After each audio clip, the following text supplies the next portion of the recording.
Hello everyone, today is August 19th, 2026 and I'm out at this outdoor gym here doing some extra stuff. I'll show you my favorite machine. It's actually something good they have here in Helsingfors, that there are outdoor gyms everywhere. This one, they move separately. So if the camera is shaking, it's because I just did a set on this that I think you train your glutes as your ass, because it's very important that muscle is functioning, but also it's a very core oriented practice. So I try to do this on a regular basis. I rest for 3 to 4 days. So anyway, as you know, I'm a research psychologist specializing in executive functions and nutrition psychology. So it means it's a very broad topic which could be framed with anthropological neuropsychology.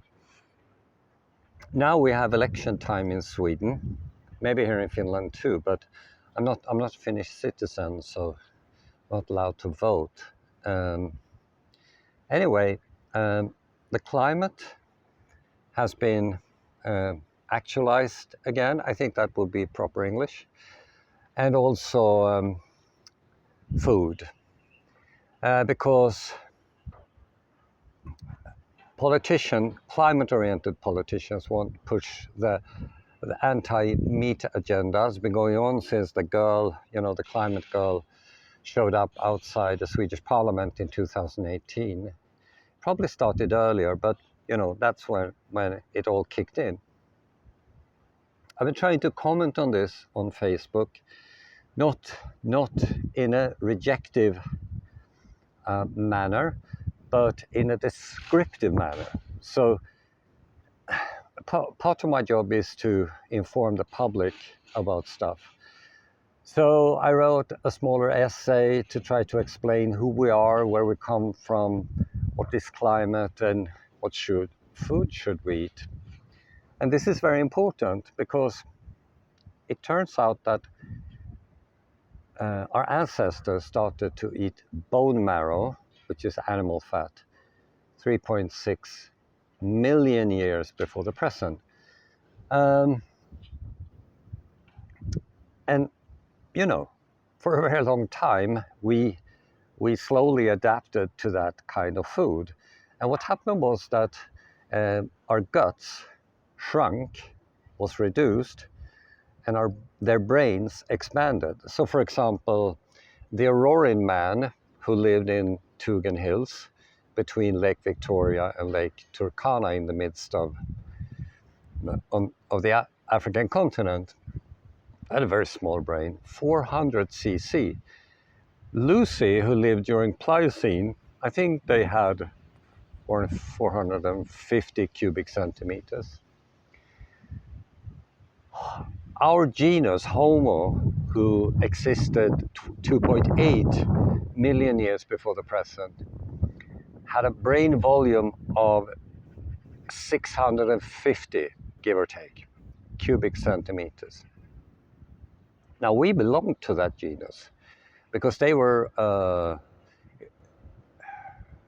it wasn't Erectus, that came later, but I think it was Afarensis. No, was it? I take that back. It's the first version of our genus. You can look it up. We started to exist we didn't start to exist. We existed 320,000 years before the present. And wow, it's really sunny here. And our brains are twice the size of the first Homo. So we're Homo sapiens. Can't remember that. Were they ergaster or something like that? Anyway, so from 650 cc to 1350. Now this suggests that we thrived with animal source fat and meat. Fish is good, but also eggs actually. And the reason is that that kind of food contains, in the same bite or from the same plate, more than 20 vitamins, more than 20 minerals, tryptophan, choline, and docosahexaenoic and eicosapentaenoic fatty acids. And we need all of this from the same plate. And when I say more than 20 vitamins, I mean vitamin A, B complex, C, 5D, E plus K2. So remember, if you get saturated fat, you get serum cholesterol.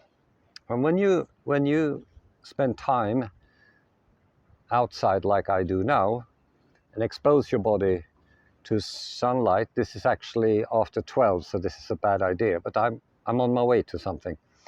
But in the morning, the interaction between cholesterol and sunlight is vitamin D, one of them. There are 5 of them. Now, should we worry about the climate? Well, as I wrote in the essay, the Earth has gone through so many climate changes or changes in the climate, and we have experienced 2 or 3 heat waves, and we're still around. So my message is, if you worry about the climate, study what the climate is. And I give you the definition as a final thing here. Climate is defined as a complex process where trace gases move in a cyclic fashion between 5 spheres: the atmosphere, the biosphere, the cryosphere, the hydrosphere, and the pedosphere. Central to this process is the carbon cycle. If you don't understand that, you don't need to worry, okay, everyone knows that. And I do lectures about this. So, like my American colleagues do, they travel to private places where people, gather friends and stuff like that, and having a time to educate themselves. All right, I have to move. See you next time.